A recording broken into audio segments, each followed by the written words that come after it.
आप यमराज जी हैं, मृत्यु के देवता? हाँ हनुमान, मैं यमराज ही हूँ। प्रणाम। रक्षराज रावण की मृत्यु का समय आ गया है। मैं उसी के प्राण हरने अपना मृत्यु पाश लेकर निकला हूँ, किंतु मुझे भय है कि मैं अपने उद्देश्य में असफल ना हो जाऊं। रावण का मृत्यु बाण उसी के अधिकार में है, जिसे उसने अपने भवन में कहीं छुपा कर रखा है। और जब तक वो मृत्यु बाण किसी भी प्रकार से प्रभु श्री राम के हाथ में ना आ जाए, तब तक रावण की मृत्यु असंभव है। हाँ हनुमान, यदि वो मृत्यु बाण ना मिले तो मैं यमराज होकर भी अपना धर्म और कर्तव्य पालन में विफल हो जाऊंगा। किंतु हनुमान, तुम तो बल, बुद्धि एवं युक्ति में अतुलित हो, संकट मोचन हो संसार के। मेरे भी संकट हर लो हनुमान। किंतु मैं भी तो महारानी मंदोदरी से वो मृत्यु बाण प्राप्त करने में विफल हो गया हूँ। हनुमान, विफलता का अर्थ पराजय मानकर बैठ जाना नहीं होता। सफलता प्रयास करके ही प्राप्त होती है। सोचो हनुमान, कोई तो उपाय होगा इस बाण को प्राप्त करने का, कोई युक्ति, कुछ तो ऐसा होगा जिससे वो अधर्मी अपनी मृत्यु से ना बच पाए, उसका हृदय भी मेरे काल रूप के दर्शन से दहल जाए, मृत्यु का भय समा जाए उसके मन में। मृत्यु का भय अवश्य दहल जाएगा उसका हृदय आपके काल रूप के दर्शन से। मृत्यु का भय बहुत बड़ा होता है यमराज जी। उस अधर्मी को आप अपने इस मृत्यु काल रूप का दर्शन दीजिए। कहिए कि उसका अंत समय आ गया है। अवश्य ही भयभीत हो उठेगा वो कि बिना मृत्यु बाण के उसका अंत समय कैसे आ सकता है, और तब वो स्वयं हमें अपने मृत्यु बाण तक लेकर जाएगा। हाँ हनुमान, युक्ति तो अच्छी सुझाई है तुमने। मैं शीघ्र ही जाकर उसे दर्शन देता हूँ। मेरा यह अस्त्र तुम्हें तुम्हारे काल के दर्शन करा देगा। लो!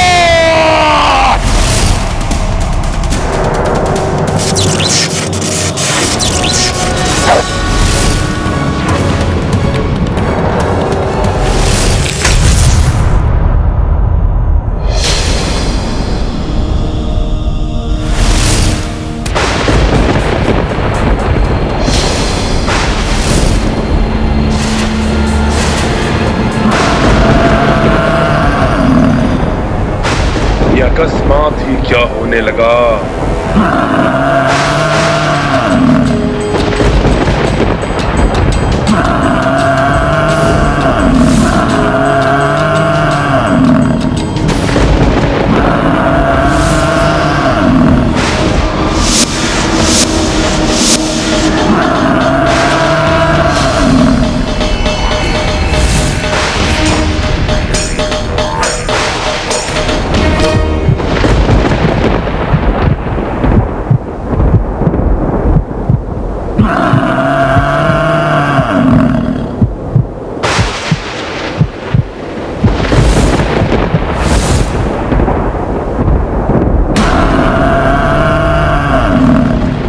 ये तो कालदेव है, मृत्यु काल रूप में। ये कैसे संभव है? मेरी मृत्यु का बाण तो मेरे पास ही सुरक्षित है। ये सब क्या होने लगा अकस्मात ही? ये रावण एकाएक भयभीत कैसे हो उठा?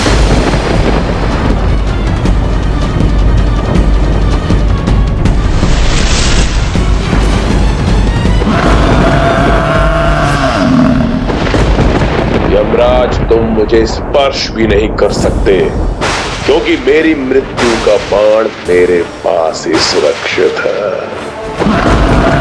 रावण, अब तुम्हारे अंत का समय आ गया है। अब तुम्हें मृत्यु के मुख में जाने से कोई नहीं बचा सकता। नहीं, असंभव है ये कैसे हो सकता?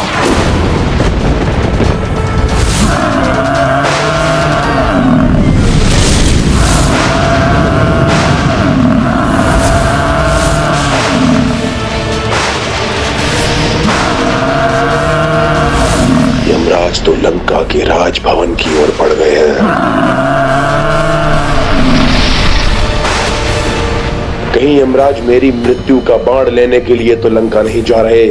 मैं कदापि ऐसा नहीं होने दूंगा। मुझे शीघ्र जाकर देखना चाहिए। अब तुम्हें मृत्यु के मुख में जाने से कोई नहीं बचा सकता। मेरा अंत कभी नहीं हो सकता। मुझसे मेरी मृत्यु का बाण कोई नहीं छीन सकता।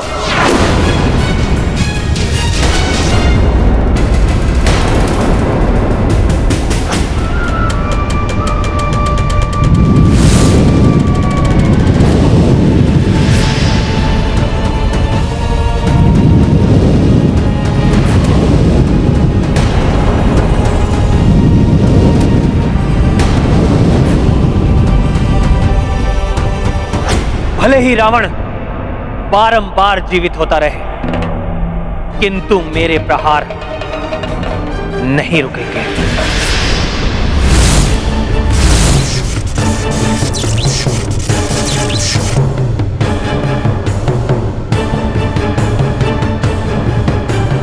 रावण, तुम कितना भी मायावी धूम्र से स्वयं को छुपा लो, मेरी दिव्य दृष्टि से नहीं बच पाओगे तुम।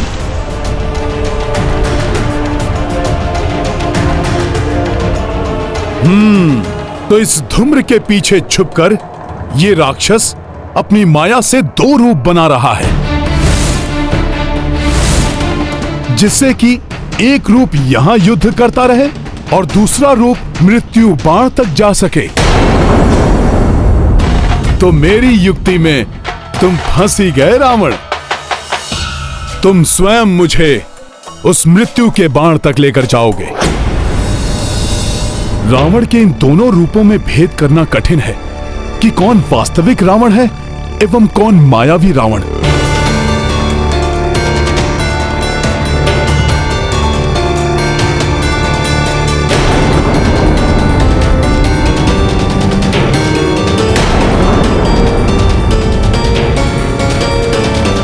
रावण, बहुत चतुर समझते हो ना स्वयं को, किंतु मैं तुम्हारा पीछा नहीं छोड़ूंगा।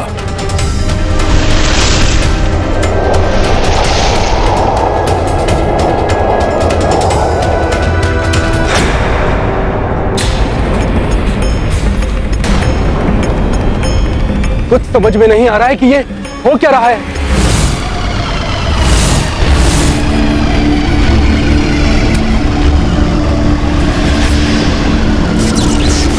क्या देख रहे हो वनवासी? बहुत प्रहार कर लिए तुमने, अब मेरा भी प्रहार देखो।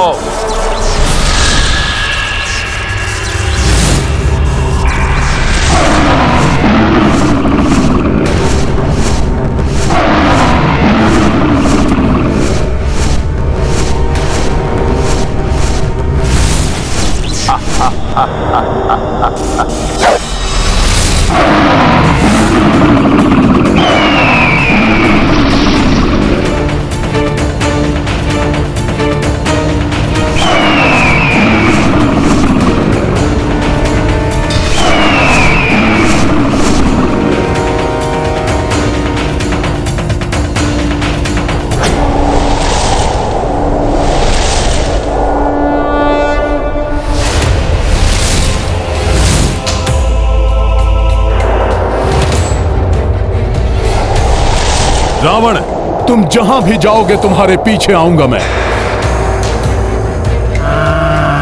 हनुमान के बुद्धि बल का ही परिणाम है ये, जो रावण स्वयं मृत्यु बाण तक पहुंचाने का मार्ग प्रशस्त कर रहा है।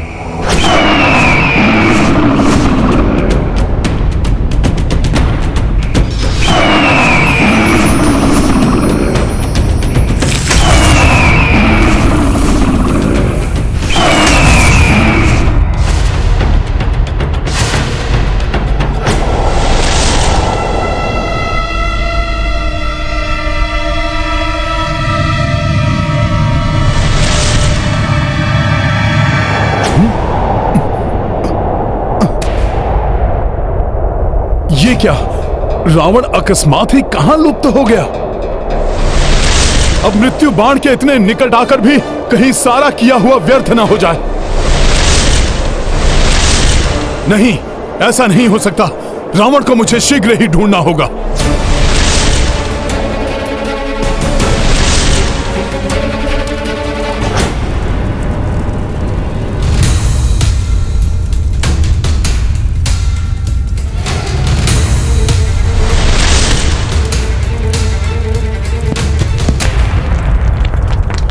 वो है लंकेश, किंतु वो मायावी छिद्र तो बंद हो रहा है।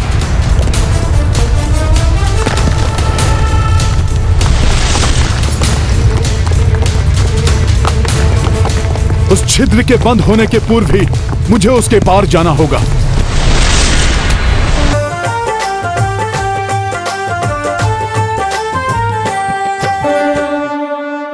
रावण, तुम हनुमान को अपने मृत्यु बाण तक ले ही आए।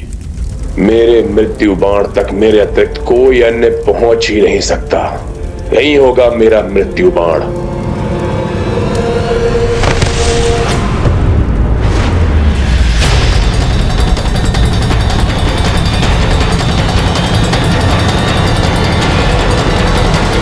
कोई नहीं है,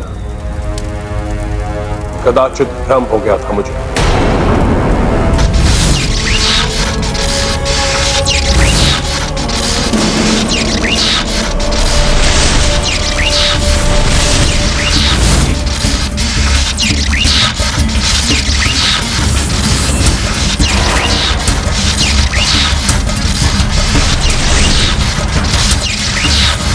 ओम जूम सः ओम जूम जूम।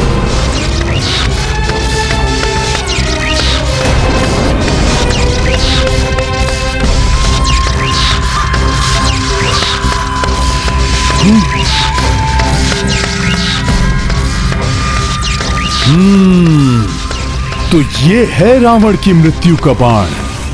मैं जानता था मेरे इस मायावी गुप्त स्थान से इसे कोई नहीं ले जा सकता था। पूर्णतः ठीक की स्थिति में है ये।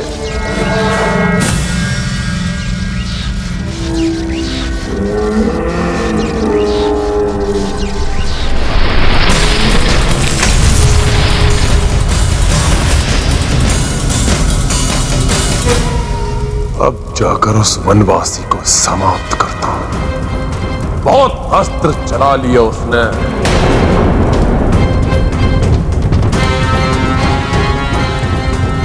अब रावण के अस्त्र चलेंगे।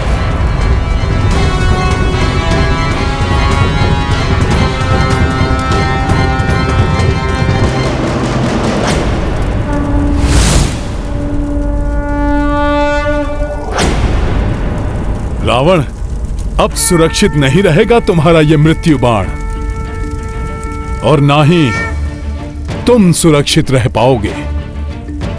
जय श्री राम।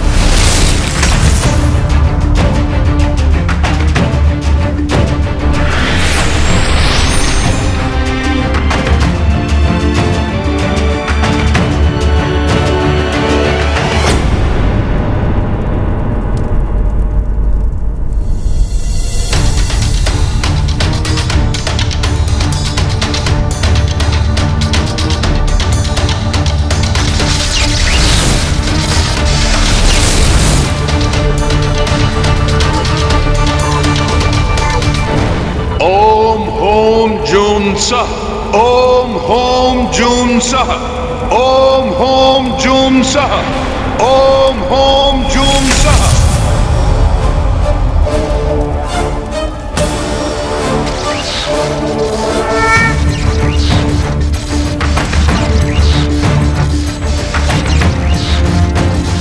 अब इसे लेकर मैं शीघ्र ही मेरे प्रभु के पास जाऊंगा, और तब प्रभु अविलंब वध कर देंगे इस राक्षस राज रावण का, और इसके साथ ही अंत हो जाएगा इस पाप के साम्राज्य का।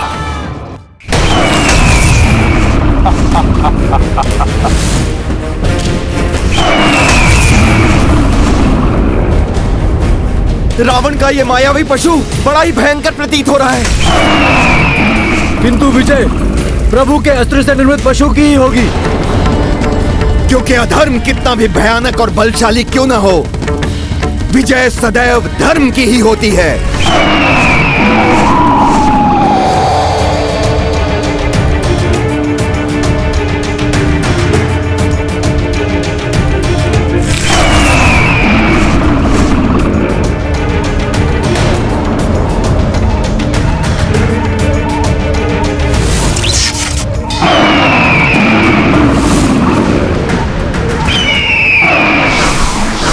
के मेघ छट गए। अब दिखाता हूं तुम्हें वनवासी कि रावण है क्या। मुझे शीघ्र ही अपना कार्य संपन्न करके यहाँ से निकलना होगा। ये क्या कर रहे हो हनुमान? क्या कर रहे हो हनुमान? क्या कर रहे हो हनुमान? क्या कर रहे हो हनुमान?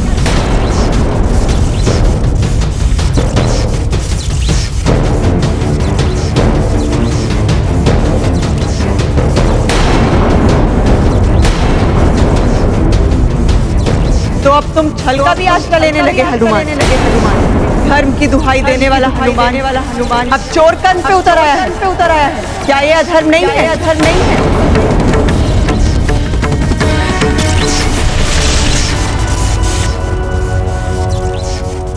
क्या सोच रहे हो हनुमान?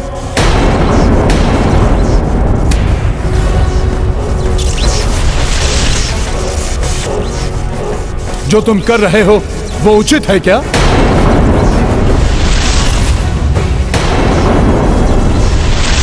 क्या अधर्म से प्राप्त किए गए इस बाण को तुम्हारे मर्यादा पुरुषोत्तम प्रभु स्वीकार कर लेंगे?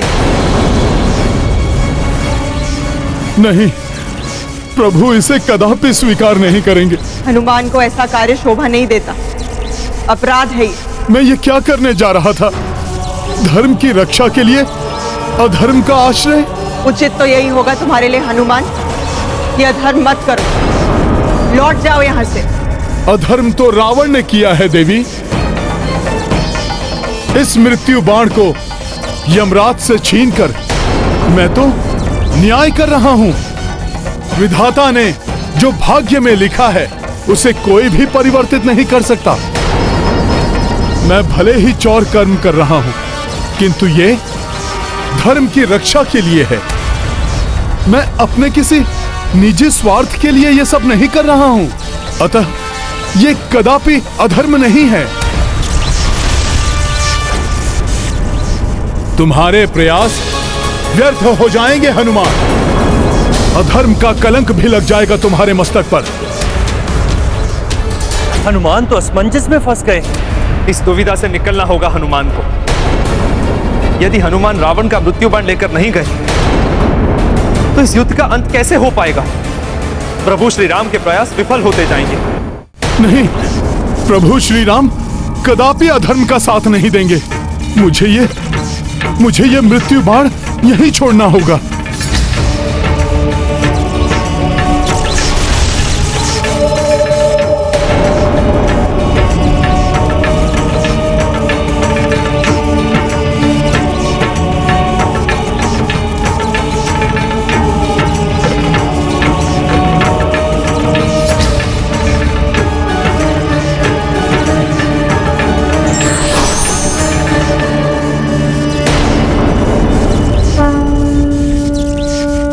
यमराज जी, आपके इस निर्मल धर्मराज रूप के दर्शन पाकर मैं धन्य हो गया। मेरा प्रणाम स्वीकार करें।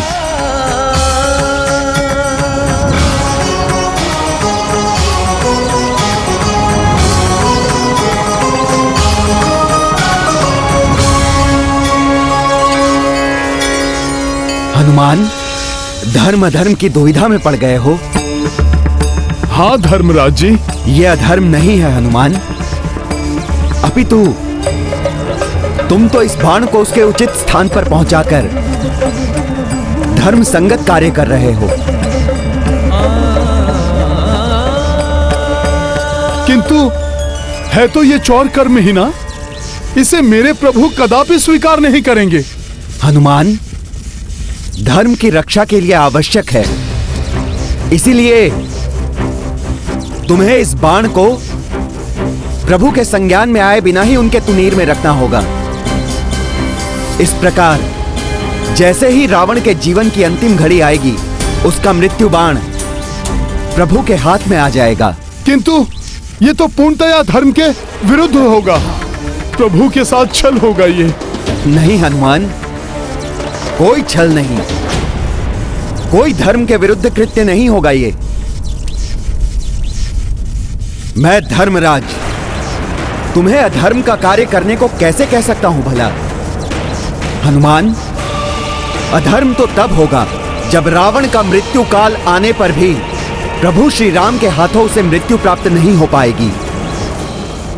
किंतु धर्मराज जी, कभी कभी बड़े उद्देश्य को पूर्ण करने के लिए छोटी छोटी भूलों की अपेक्षा करनी पड़ती है। यमराज जी का कथन सत्य है, किंतु मेरे प्रभु श्री राम के लिए तो ये सर्वथा अनुचित और अधर्म ही है। क्या उनके बिना संज्ञान के ये कार्य करना अनुचित नहीं होगा? धर्मराज जी, बिना प्रभु के संज्ञान में यदि मैंने उनकी तुरंत में मृत्यु बाण रखा तो ये अधर्म और अनुचित होगा। हनुमान, अधर्म तो तब होगा जब रावण का मृत्यु काल आने पर भी प्रभु श्री राम के हाथों उसे मृत्यु प्राप्त नहीं हो पाएगी। किंतु धर्मराज जी, कभी कभी बड़े उद्देश्य को पूर्ण करने के लिए छोटी छोटी भूलों की अपेक्षा करनी पड़ती है। मैं तुम्हें ऐसी ही एक कथा सुनाता हूँ जिससे तुम धर्म और अधर्म की दुविधा से बाहर निकल सकोगे।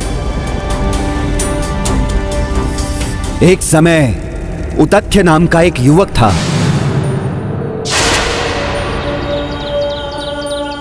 एक श्राप के कारण उसकी बुद्धि नष्ट हो चुकी थी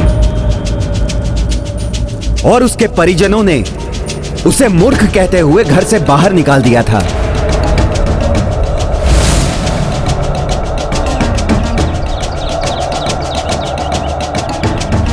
भले ही उतथ्य बुद्धिहीन है, किंतु उसमें एक बहुत ही अच्छा गुण है।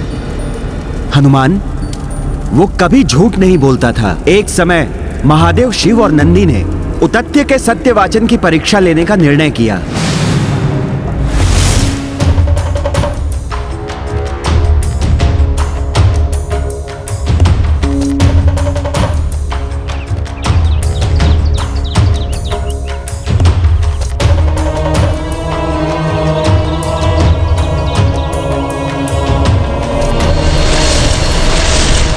महादेव ने आखेटक का रूप धारण किया एवं नंदी हिंसक शूकर बन गए और शीघ्र ही आखेटक शिव अपना धनुष बाण लिए शूकर का पीछा करने लगे।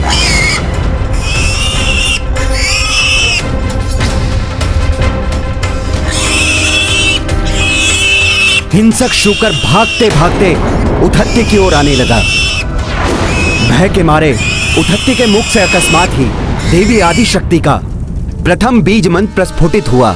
एम एम एम एम।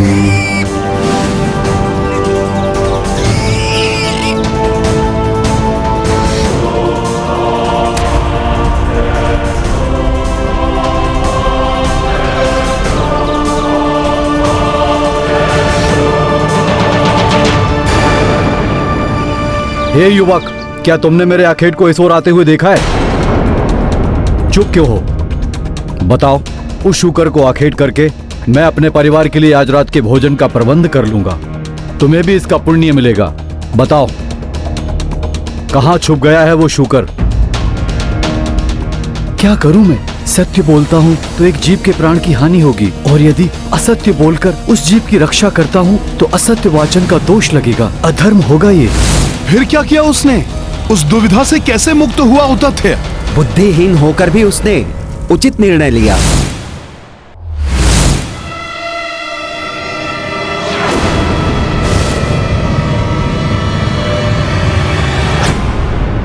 शूकर उस ओर गया है।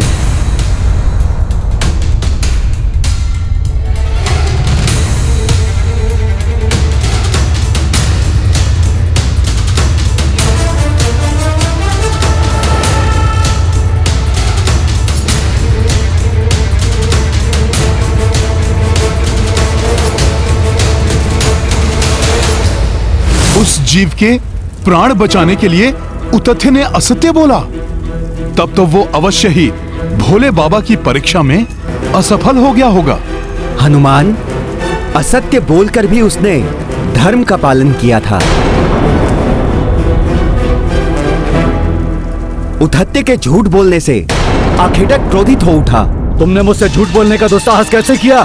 सब तो यही कहते हैं कि तुम कभी भी असत्य वाचन नहीं करते हो। अब तुम्हें तुम्हारे दुस्साहस का दंड अवश्य मिलेगा। हाँ, मैंने असत्य बोला है, लेकिन मेरे छोटे से असत्य ने उस निर्दोष जीव के प्राण की रक्षा की है। मेरे इस छोटे से अधर्म से एक बड़ा धर्म का कार्य हुआ है। यदि आप मुझे दंड देना चाहते हैं तो मैं उसके लिए प्रस्तुत हूं।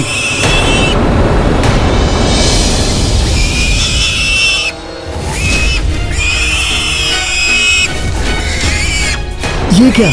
ये शूकर यहाँ वापस क्यों आ गया?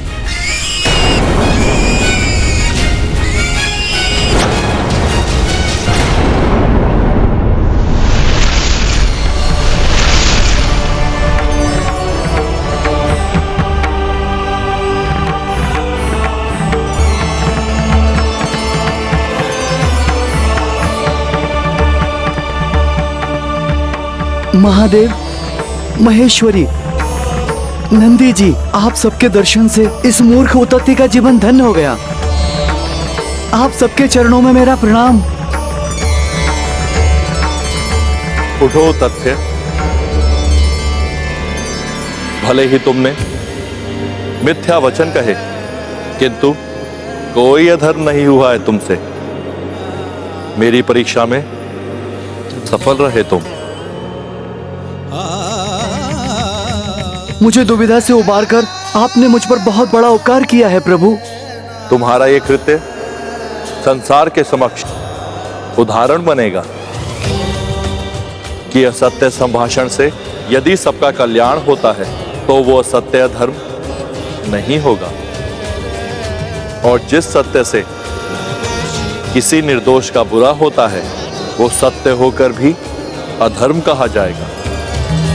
तुमने अपने असत्य से एक जीव की रक्षा करके यह सिद्ध कर दिया है उतत्य कि बड़े उद्देश्य, बड़े कार्यों के लिए यदि छोटे नियम तोड़ना भी पड़े तो वो अधर्म नहीं कहलाते। मैं मूर्ख क्या जानूं माता कि क्या धर्म क्या अधर्म। मुझे जो उचित लगा मैंने वही किया। ये मूर्खता नहीं, बुद्धिमानी कहलाती है उतत्य। और यही नहीं, तुम्हारे मुख से अनायास ही मेरे प्रथम बीज मंत्र एम का प्रस्फुटन भी हुआ है। अतः मैं तुम्हें आशीर्वाद देती हूँ कि आज से तुम मूर्ख उतत्य नहीं, महामुनि उतत्य के नाम से जाने जाओगे। मैं कृत हूँ माता। आप सबको कोटि कोटि नमन। तुम्हारा कल्याण हो उतत्य। परिस्थितियों के अनुसार ही ये निश्चित होता है कि कौन सा कार्य धर्म संगत है और कौन सा अधर्म है। अर्थात इस धरती से अधर्म एवं पाप का बोझ उतारने के लिए अधर्मी रावण का अंत होना आवश्यक है, और इसके लिए यहां से मृत्यु बाण को इस प्रकार ले जाना अधर्म नहीं है। तुम्हारा कार्य पूर्णतः धर्म संगत है हनुमान, किंतु अभी भी एक दुविधा उत्पन्न हो सकती है। अब कैसी दुविधा धर्मराज जी? वो दुविधा ये है हनुमान कि प्रभु इस बाण को चलाएंगे कहां? हनुमान, रावण को ब्रह्मदेव से आशीर्वाद स्वरूप अमृत की प्राप्ति हुई है, जिसे उसने अपने नाभि स्थल में धारण किया है। उसने नाभि स्थल को इसलिए चुना क्योंकि नाभि स्थल पर वार करना युद्ध के नियमों के विपरीत है। अतः मुझे संदेह है कि प्रभु युद्ध के नियमों के विरुद्ध ये कार्य कदापि नहीं करेंगे।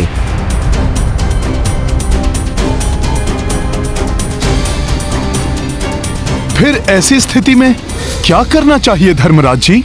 हनुमान, तुम्हें प्रभु के तुणीर में यह बाण तो रखना ही है, किंतु प्रभु जब बाण चलाएंगे तब तुम्हें इस बाण का लक्ष्य परिवर्तित भी करना होगा। प्रभु राम के बाण की दिशा को परिवर्तित करने का वचन देना होगा तुम्हें मुझे। भविष्य में मेरे आदेश पर तुम ऐसा करोगे।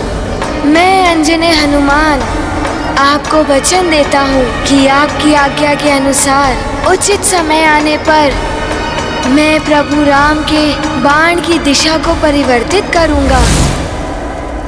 बाल्यावस्था में ऋषिवर अगस्त ने भी मुझसे यही वचन लिया था।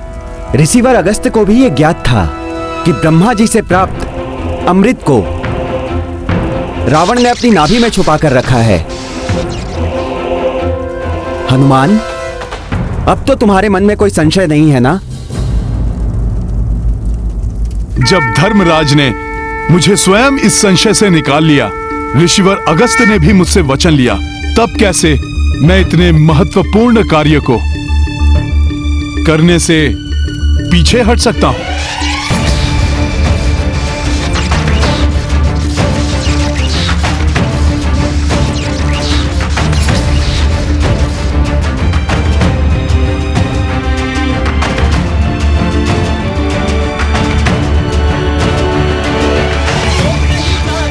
मैं प्रभु के तुड़िर में यह बाण रखूंगा। समय आने पर इसका लक्ष्य परिवर्तन भी करूंगा। अब अधर्म का नाश होगा और धर्म की विजय होगी, विजय होगी, विजय होगी, विजय होगी।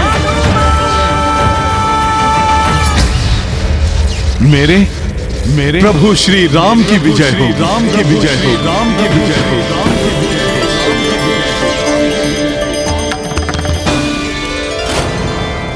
प्रणाम धर्मराज जी। सफल मनोरथ भव। कहीं कोई बड़ा अनर्थ तो नहीं? नहीं नहीं।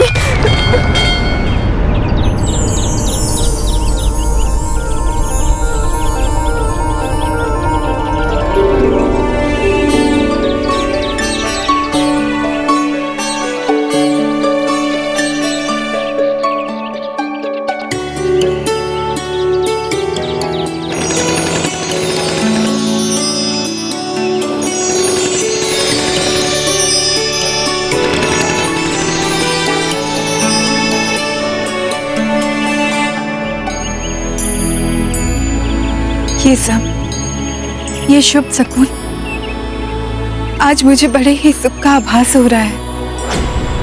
अवश्य ही ये अपशकुन अनर्थ की ओर संकेत कर रहे हैं। प्रभु,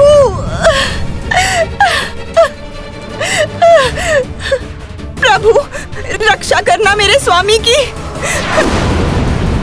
ये शुभ शकुन संकेत दे रहे हैं कि शीघ्र ही स्वामी अंत कर देंगे अधर्म का एवं अधर्मी रावण का। प्रभु, ये सत्य है कि मेरे स्वामी ने सदैव अधर्म का ही अनुकरण किया है, किंतु मैंने सदैव श्रेष्ठ धर्म का पालन किया है। मैं अपने धर्म की दुहाई देती हूँ प्रभु, मेरे स्वामी की रक्षा करना, मेरे सौभाग्य सिंदूर को मत उजड़ने दीजिए प्रभु। मंदोदरी, अपने सुहाग की रक्षा करना चाहती हो तो सौभाग्य की समस्त सामग्री एकत्रित करो एवं उसे किसी ऐसी सौभाग्यवती पतिव्रता स्त्री को अर्पित करो जो तुमसे या हमारे परिवार से संबंधित ना हो। कहते हैं कि यदि ऐसी पतिव्रता स्त्री सौभाग्य सामग्री को स्वीकार करके सदा सौभाग्यवती रहने का आशीष दे दे तो भाग्य का लेखा भी परिवर्तित हो जाता है। अब यही एक अंतिम उपाय शेष है, अन्यथा रावण के पापों का प्रायश्चित अब मात्र उसकी मृत्यु ही है। उनकी रक्षा के लिए मैं कुछ भी करूंगी, किंतु लंका की समस्त स्त्रियां तो विधवा हो चुकी हैं। सौभाग्यवती और हमारे परिवार की ना हो ऐसी कोई स्त्री तो शेष बची ही नहीं है लंका में। है, अभी भी एक स्त्री शेष है लंका में। कदाचित मेरे सौभाग्य से ही वो शेष बची होगी। कौन है वो? कहाँ है वो? अशोक वाटिका में, अर्थात देवी सीता।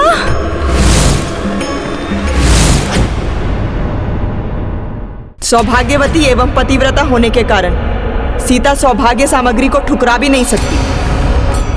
उसे तुम्हें सदा सौभाग्यवती रहने का आशीष देना ही पड़ेगा, और चूंकि वो स्वयं देवी लक्ष्मी का अंश है, इसलिए उसके मुंह से निकला हुआ आशीष निष्फल नहीं हो सकता।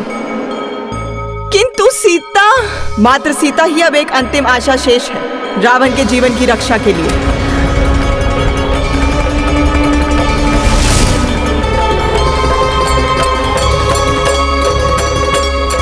अब इस राक्षस के जीवन की कोई आशा शेष नहीं है। इसकी मृत्यु का बाण प्रभु के तुड़िर में पहुंच चुका है। हाँ, विभीषण जी ने बताया था इसके बारे में।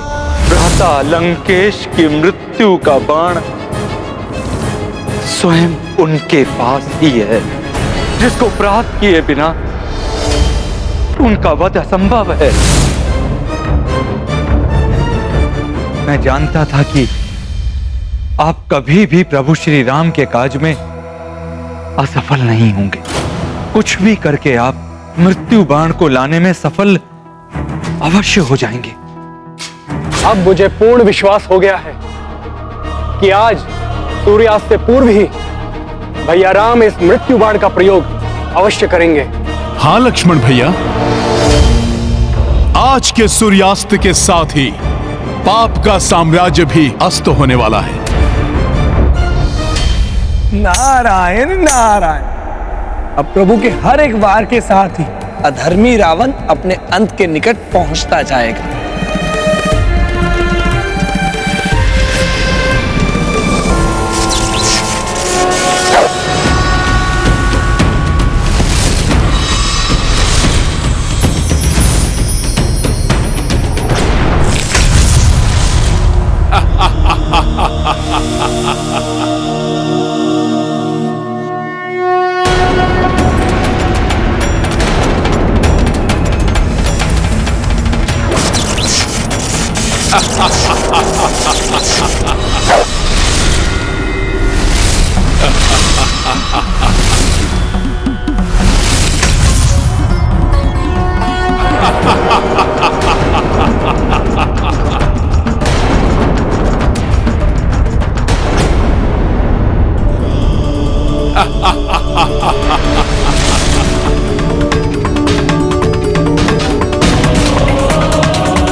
देखना, अब प्रभु निकालेंगे रावण की मृत्यु का बाण।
पाप एवं अधर्म के नाश का समय अब निकट है।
मैं पूर्णतया सतर्क हूं। ऋषिवर अगस्त को दिए हुए वचन एवं धर्मराज जी के सुझाव के अनुसार मुझे बाण का लक्ष्य परिवर्तन करना है। स्वामी का अनिष्ट नहीं होने दूंगी। देवी सीता को ये सौभाग्य सामग्री सौंपकर उनसे सौभाग्यवती होने का आशीष लेकर ही रहूंगी मैं। कितने भी कष्ट सहूंगी मैं, परंतु अपने स्वामी के जीवन पर आंच नहीं आने दूंगी। देवी मंदोदरी, उनके यहाँ आने का क्या प्रयोजन हो सकता है? नारायण नारायण। यदि प्रभु के मृत्यु बाण से प्रहार करने के पूर्व ही मंदोदरी ने देवी सीता को सौभाग्य सामग्री सौंपकर उनसे सौभाग्यवती भव का आशीष प्राप्त कर लिया तो मृत्यु बाण भी प्रभावहीन हो जाएगा। रावण की मृत्यु पुनः टल जाएगी।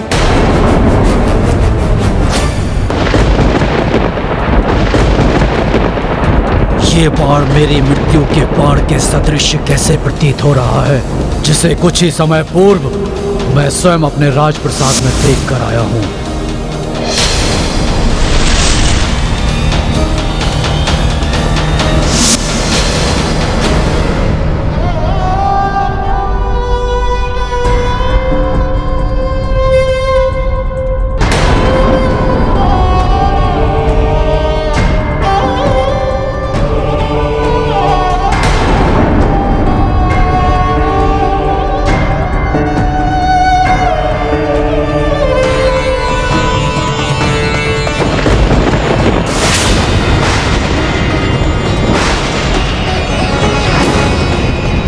संभव है ये, जिसे मैंने स्वयं अपने हाथों से अभी सुरक्षित किया था, वो मेरी मृत्यु का बाण इस वनवासी के हाथों में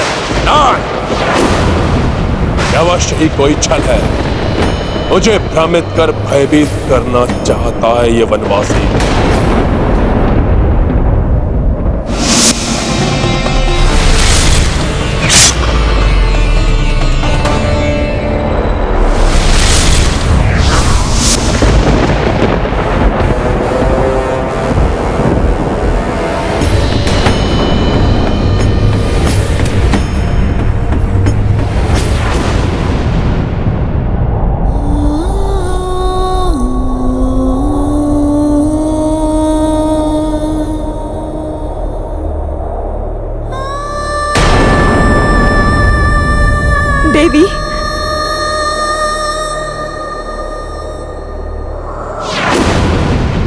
अनेक कष्ट उठाकर भी आपने पूर्ण निष्ठा से अपने पतिव्रत धर्म का पालन किया।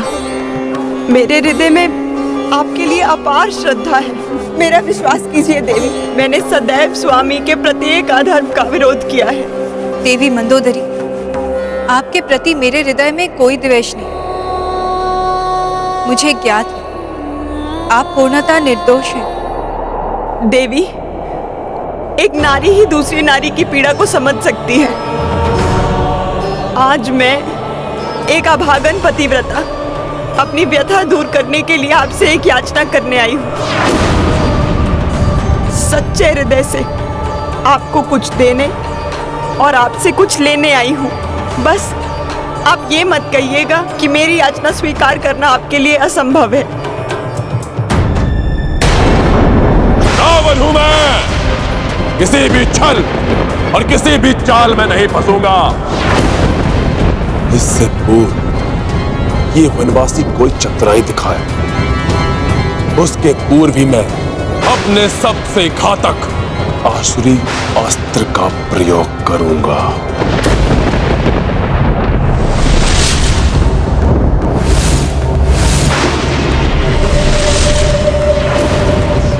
तुम्हारे बाण मुझे कोई क्षति नहीं पहुंचा सकते वनवासी, और ये तुम्हारा मिथ्या बाण मेरा कुछ भी नहीं बिगाड़ सकता। इसकी मृत्यु इसके समक्ष खड़ी है, परंतु अहंकार से ढके इसके नेत्र इसे देख नहीं पा रहे। प्रतीत होता है अब ये आवरण प्रभु के हाथों इसकी मृत्यु के उपरांत ही हटेगा। देवी, मुझे पूर्ण विश्वास है कि एक सुहागन होने के नाते आप ये सौभाग्य सामग्रियां स्वीकार नहीं करेंगी, और रीति अनुसार आपको मुझे सदा सुहागन रहने का आशीष देना ही होगा।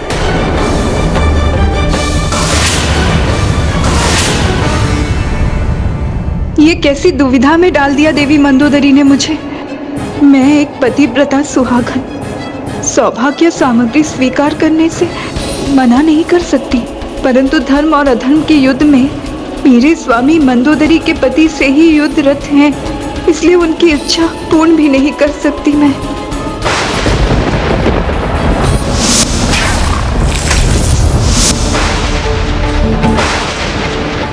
इधर प्रभु के हाथों से ये बाण चलेगा, उधर माता सीता के समस्त कष्टों और दुविधाओं का अंत होगा।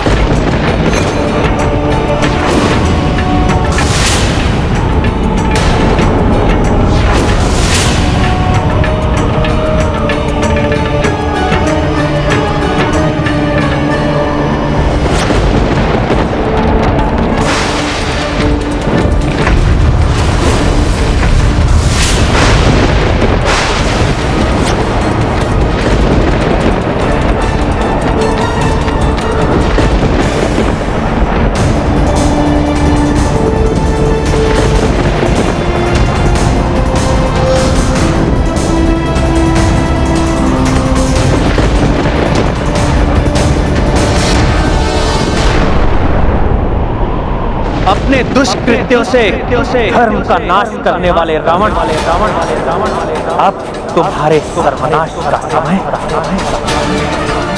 आ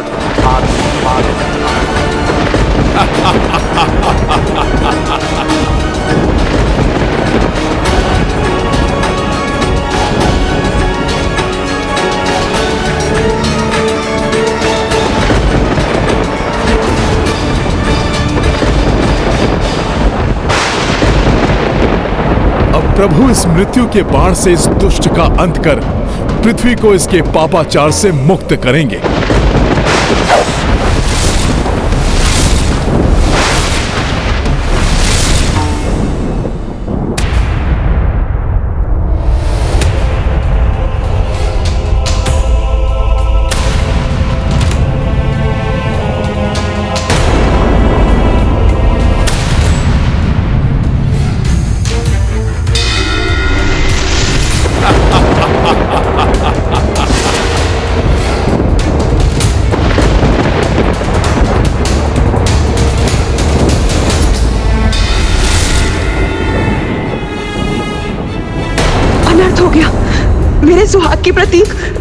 सिंदूरदानी गिर गई।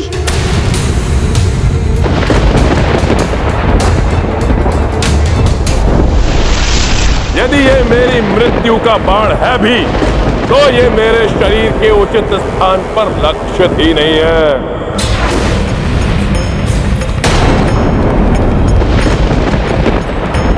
प्रभु राम के वाण की दिशा को परिवर्तित करने का वचन देना होगा तुम्हें मुझे। यही उचित समय है।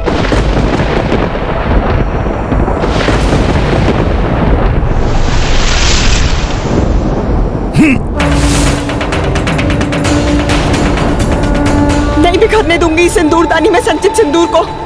नहीं मिटने दूंगी अपने सुहाग की निशानी को मैं।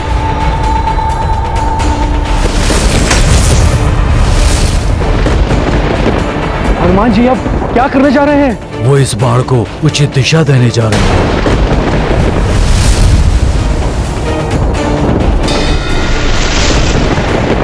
यदि हनुमान ने इस बाण को स्पर्श किया तो वो रावण वध में सौभाग्य बन जाएगी, जिससे प्रभु के एकाकी लड़ने का वचन खंडित हो जाएगा।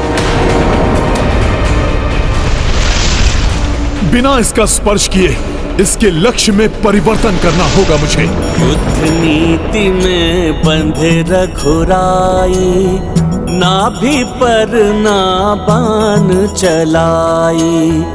मृत्यु बाण श्री राम ने साधी, अंजनी सुत उड़े बाण के पाछी। हनुमत युक्ति लगाई त्वरिता, बिन स्पर्श दिशा दी तीरा। तीर दशानन नाभि जय श्री राम। वचन अगस्त कभी किए पूरो। गाथा महाबली हनुमत की, रुचिकर लीला राम भगत की। जय जय जय रघुनंदन राम। हनुमान जी सफल हो गए। बिना बाण को छुए ही उसकी दिशा परिवर्तित कर दी।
निजं निर्गुणं निर्विकल्पं निरीहं चिदाकाशमाकाशवासं भजेऽहं निराकारमोङ्कारमूलं तुरीयं गिराज्ञानगोतीतमीशं गिरीशं करालं महाकालकालं त्रिकालं गुणागार संसारपारं।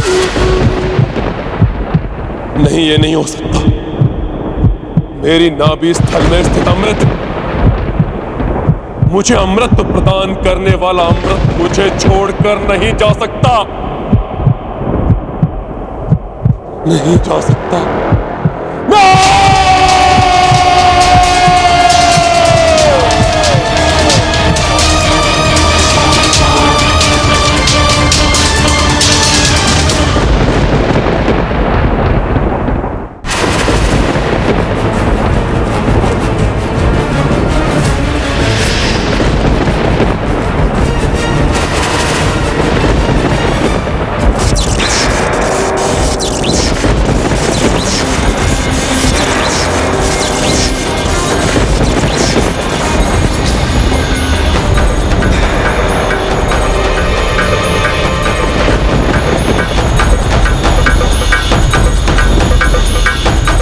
रावण! दुश्मन रहे रावण! अब तुम्हारी मृत्यु तुम्हारे निकट पहुंच चुकी है। अपने नेत्र खोलो और देखो रावण। होगा तुम्हारा रावण। जो कुछ तुमने आज मुझसे छीना है, एक दिन वो सब कुछ तुमसे भी छीन जाएगा, और उस दिन समूचे राक्षस कुल के साथ तुम्हारा सर्वनाश होगा रावण, सर्वनाश होगा। यदि युद्ध हुआ तो इसकी परिणति अति भयंकर होगी। ना तुम बचोगे और ना ही तुम्हारा कोई अपना। तुम्हारे इस दुष्कृत्य का प्रतिशोध मैं अवश्य लूंगी। पुनर्जन्म लेकर तुम्हारे ही विनाश का कारण बनूंगी। ये सीता उन्हीं वेदवती के प्रतिशोध की अग्नि है जो तुम्हें जलाकर भस्म करने आई। तुम्हारी मृत्यु तुम्हारे निकट पहुंच चुकी है, मेरे स्वामी और सेवक हनुमान के रूप में।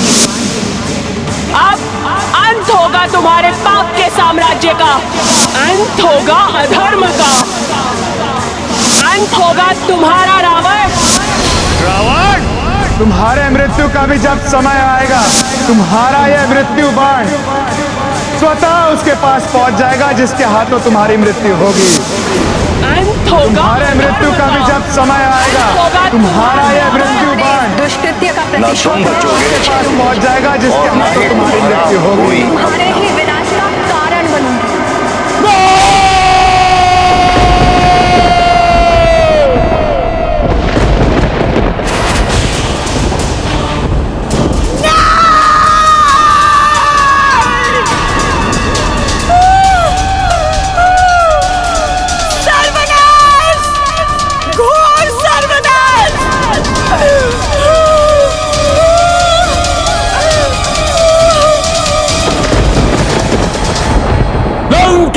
रावण हूं मैं, और अब यह वनवासी भी सुरक्षित नहीं रहेगा।